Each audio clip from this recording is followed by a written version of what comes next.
کہ عشاء کو تراویح کی نماز پڑھنے کے لیے جاتے ہیں تو کس وجہ سے عشاء کی نماز چھوٹ جاتی ہے اور پڑھتے پڑھتے کچھ رکعت ہو جاتی ہیں تو وہ عشاء کی نماز پڑھنے کے بعد فوراً اس میں شامل ہو جائے گا تراویح کی نماز میں یا وہ سنت پڑھے گا یا نہیں؟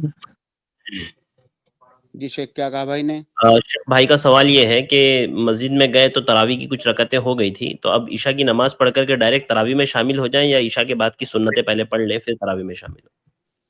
نہیں دیکھیے، آپ اگر مسجد میں پہنچے، آپ نے ابھی عشاء کی نماز نہیں پڑھی ہوئی ہے، تراویح کی نماز شروع ہو گئی ہے، آپ تاخیر سے پہنچے، ایسی صورت میں آپ تراویح کی نماز میں شامل ہوں عشاء کی نیت سے۔ جب امام 2 رکعت پڑھ کے سلام پھیر دے تو پھر آپ کھڑے ہو کر 2 رکعت اور کمپلیٹ کریں، کیونکہ آپ عشاء کی نیت سے شامل ہوئے ہیں۔ اس کے بعد پھر امام کے ساتھ تراویح کو کنٹینیو کریں، تراویح پڑھ لیں، اس کے بعد پھر تراویح ختم ہونے کے بعد جو عشاء کے بعد کی سنت ہے وہ آپ پڑھ لیں، کیونکہ اللہ کے نبی صلی اللہ علیہ وسلم سے سنن رواتب کی قضا کرنا ثابت ہے۔ یہاں پہ اگر آپ سنت راتبہ پڑھنے میں مشغول ہوں گے تو پھر آپ کی تراویح کی نماز نکل رہی ہے، وہ بھی سنت ہی ہے، تو پہلے آپ تراویح پڑھ لیں، بعد میں تراویح کے بعد سنت راتبہ جو آپ کی چھٹی ہوئی ہے اس کی قضا کر لیں۔ اور وتر اس کے بعد میں پڑھیں گے؟